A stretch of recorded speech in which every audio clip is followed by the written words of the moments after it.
Hey guys, welcome to the first side quest episode of the Massive Encyclopedia, where we talk about a couple of things we couldn't get into in this week's main episode. This side quest is going to focus on secrets and the part titles so far in the book, House of Beasts and House of Wind. Rev, why don't you get us started on secrets or book parts? I'm going to get us started with secrets.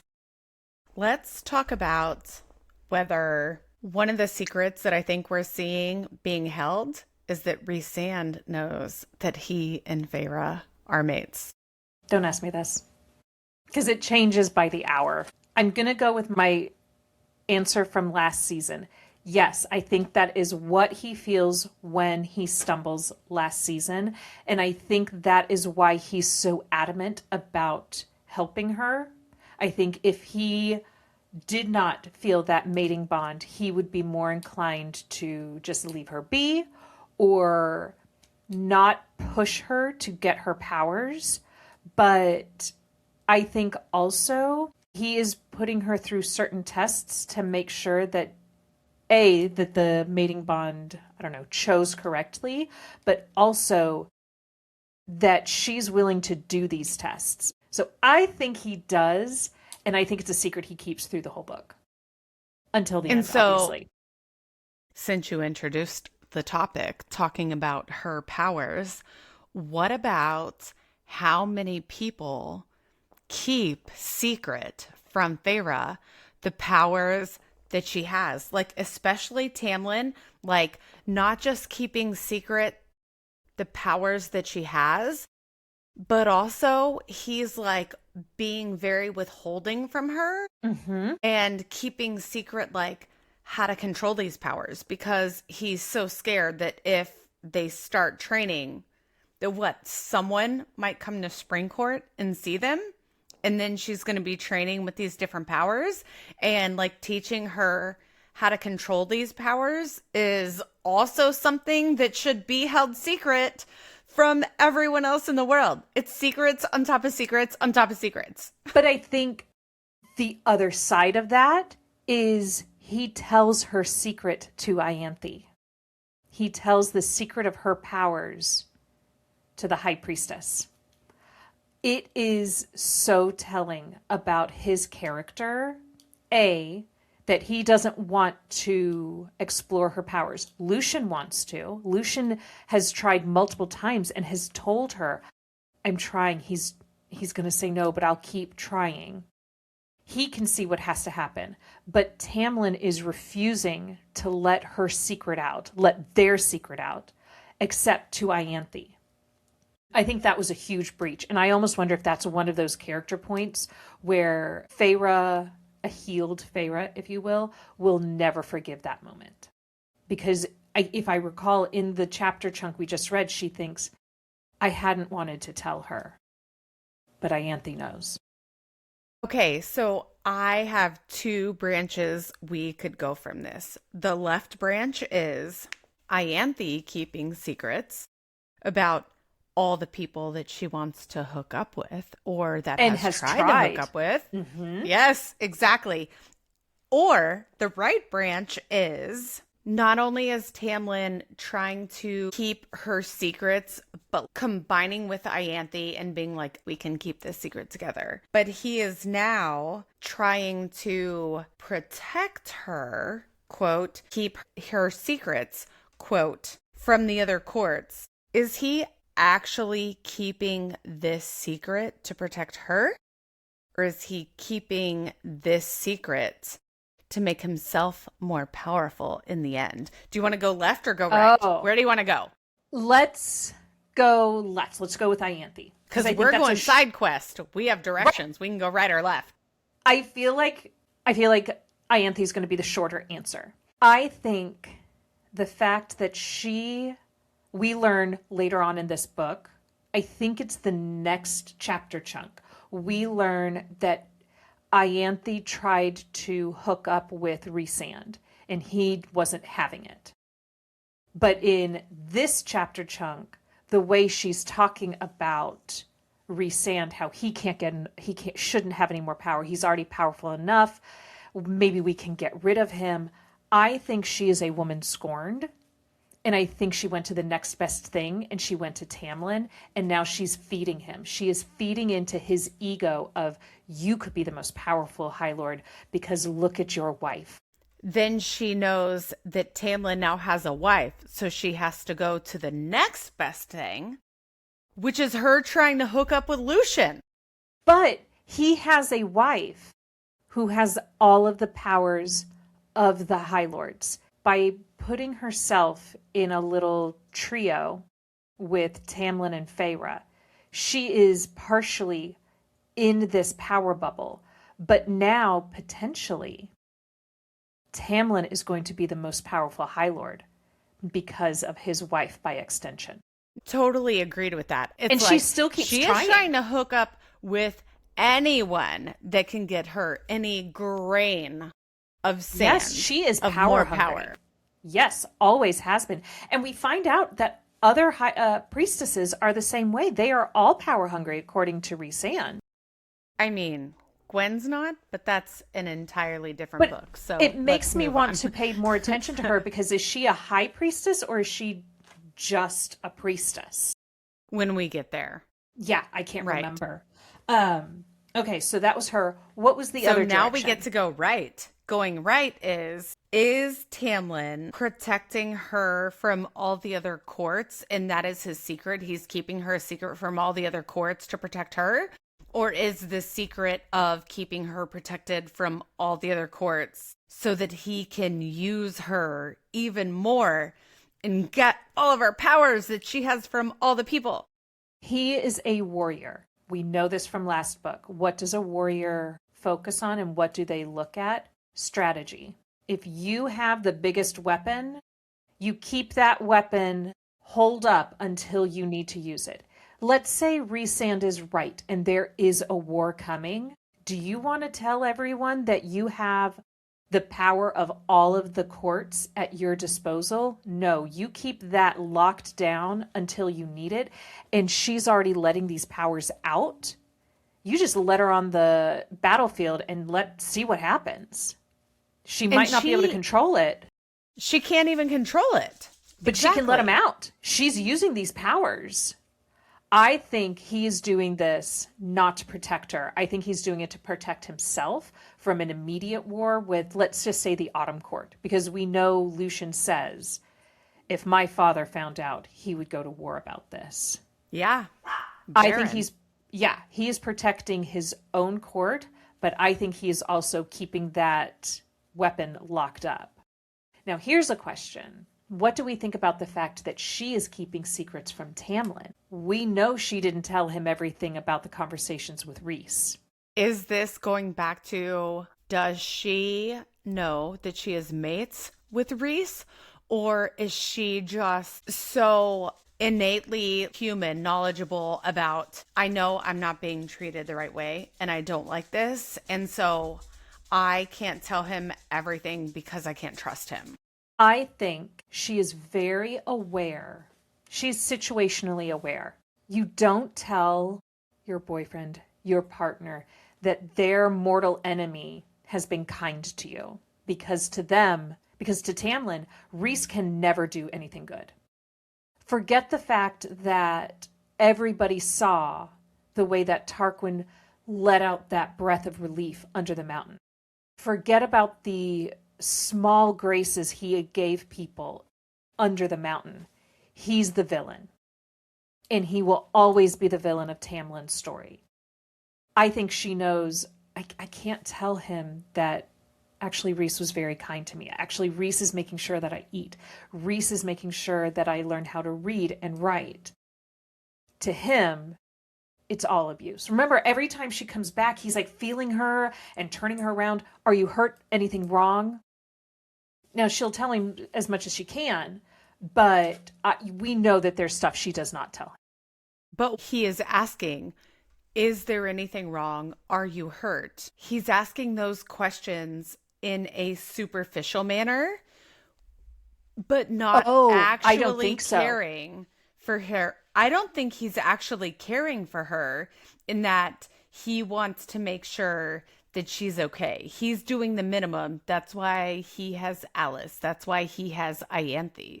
I think he's doing it as to check, is there a reason I get to go to war with him? If she came Oh. back with one hair out of place, say less. We are getting the troops ready to go to war with the Night Court. Is this like how when Moore rescued her, she said, we had to do it by the book, and I did it by the book? Is that kind of what you're saying? Yes, I think it is. I think if it had been Rhysand, or if she had gone in and, let's say, Alice was there and Feyre struggled, different story. But the fact that Feyre agreed and Feyre was not hurt, I think that is a huge factor. I want to talk a little bit about Tamlin and Lucien, because Lucien feels like the only person Tamlin does not lie to. Do we get the sense that Tamlin is lying to him? That's a really good question. My initial thoughts are, I think Tamlin does what Tamlin does best. And he just would say whatever he had to say to Lucien to make Lucien feel better, A, about what's going on in his court, and B, about how he was treating Feyre. Because whatever makes anyone more docile for Tamlin achieves his goal. What's your thought? My thought is, initially I was going to say no. I don't think he holds secrets from him. But remember when Lucien sees her talons come out and he kind of nods to leave, Tamlin and Ianthe are locked up in a room together, talking. There are secrets happening between Tamlin and Ianthe that maybe Lucien is not privy to. Even though his job is essentially spy master, he needs to know everything. He could never be Azriel. He could never be Azriel. Now, I've got one more question on this section, which I'm sure you have more. What do we think about the fact that one of the powers we see her use in this section is her Diamante power, which essentially allows her access to everyone's secrets if she uses it against them? There are no secrets when you're in someone's mind. I mean, I think we've already seen her enter Lucien's mind. Did she actually enter Tamlin's mind when that one night they were having sex? The protect. Protect. Right. And she's like, he just saw me in all these different ways, and this is just what he thinks. Like, you are right when you pointed it out to me that, like, how does she even think that? So, I don't know. What's your opinion? I think it is interesting that the person who seems to be at the center of all of these secrets, Tamlin's, Rhys's, Ianthe's, Lucien's, everyone's secrets, she has the ability to go into people's minds and is very good at it. We see her go into Rhys's mind, and even Rhys is like, how did you do that? We find out how, and it is understandable, but it is still, she finds out things. And I think it is an interesting power that she has. And if it is true that she is actually doing that, I also find it interesting that SJM has kept that a secret from us. That, like, if she knows that all of these things are true, but, like, does she know that she knows? Or does she think these things are true, but doesn't realize, like, she's actually going into their minds and realizing these facts? Like, is SJM keeping a secret from us that we don't even know if she knows this? And maybe another thing to think about are the Suriel, whose essential job it is to reveal secrets. What do you want to know? And I will tell you. He literally begs her to ask him questions. And she is just, I mean, Maslow's hierarchy of needs. If your things are not met, there's only a certain amount of questions that her mind is going to have the mental space or the capacity for. But like with the Suriel, she could unravel everything. Yeah, I think secrets are such an important part of this book because when they eventually go to the summer court, they're going with a big secret. They're not going to help relations. They're going to steal from Tarquin. And then don't forget the secrets that the six queens use. They're keeping secrets. A, that they can winnow. B, that they are lying to her or them. They're using this as a trap. And also, don't forget Moore's power is truth. What is truth but secrets revealed? The opposite of secrets. So much to unpack. It's a very cool topic and something that I think is very important in this book. And I think it's important in all of SJM's works because what's the whole plot of Crescent City? Danica's secret. What happened to the horn? And also the secrets of Throne of Glass. The big secret of Selena Sardathian. She was not in league with Aelin Galathinius. She was Aelin Galathinius. Oh my God. The biggest secret of all in that book is Irene. Like Irene, Lysandra's truths. Like, I think the question is, what is the bigger theme? Is the theme secrets or is the theme truth? Truth teller. Like, you did not. Oh my God. Yeah. What did you just do? I hate you. I love you though. Like, truth teller. Oh my God. With the theme of secrets. Spy master. He's a spy master. I was just going to say that right as you said it. It's so good. They're so tied together and it's such an important part of the book. It's such an important part of multiple stories. Oh, I'm so glad we did this side quest. Wait, we're not done. We're not done. Let's move on. House of Beasts versus House of Wind. Any initial thoughts, or do you want me to jump in? I have thoughts, but why don't you jump in and I will piggyback off what you say. Okay. House of Beasts versus House of Wind. My big two first thoughts. Rhys walks in and talks about all the beasts have been let out of their cages tonight. And that's talking about when he goes to Spring Court on Calamai.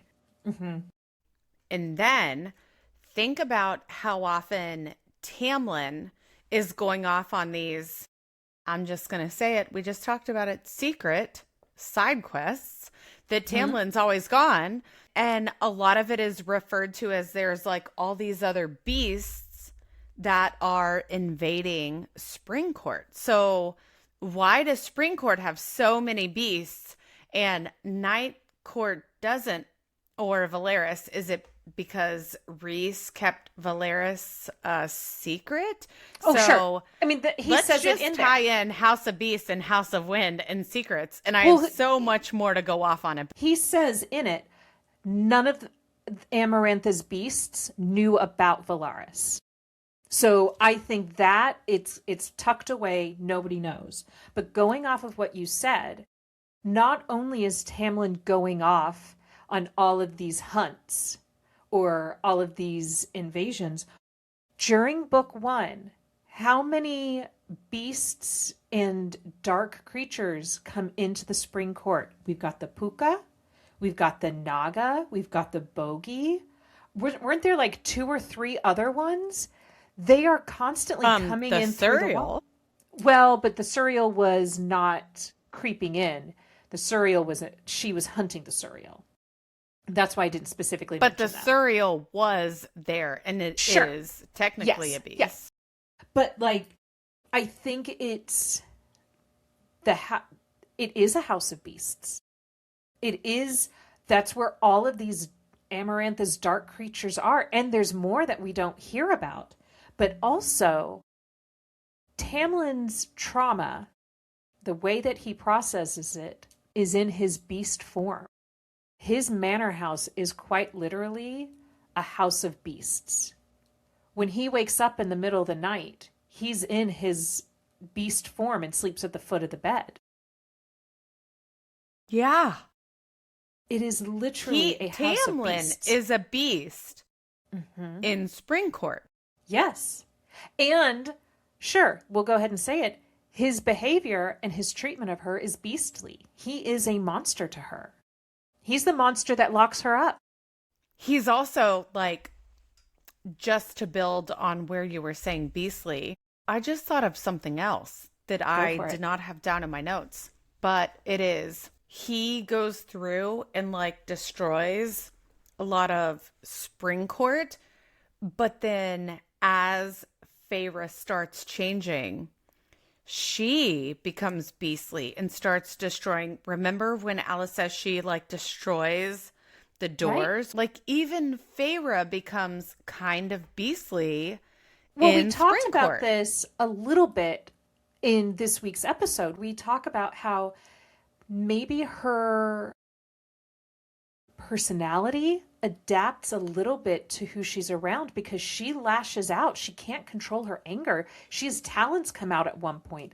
How often did Tamlin do it? More times than I can count. But she never does that we ever see in Night Court. So that is a very big evidence of House of Beasts versus House of Wind. And Rhys does not let his beastly side out. The only time we see him fully transform is in the third book when they are at war. He lets his wings come out, but that's not his beastly form. That's his Illyrian side.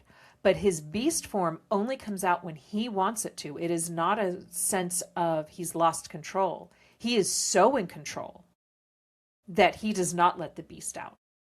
He's so in control that like the last episode that we just recorded talked about his rage is if Tamlin's rage is uncontrolled and fury, Rhys's rage is controlled and smug. He's just like, see me picking this lint off of my sweater? This is me wanting to kill you, and this is how I don't do it. My other thoughts on House of Wind is the House of Wind is Rhysand's other home. It becomes Nesta's home, quite literally becomes a sentient being because of her and is so welcoming. Gives her books. It gives her books. It gives her food. It gives her water. It gives her a little unicorn. Or a Pegasus. Gives her a little Pegasus. But also, the House of Wind is connected to the library by 10,000 steps. It is quite literally connected to the sanctuary for those in need. Is the House of Wind not a sanctuary for all of them?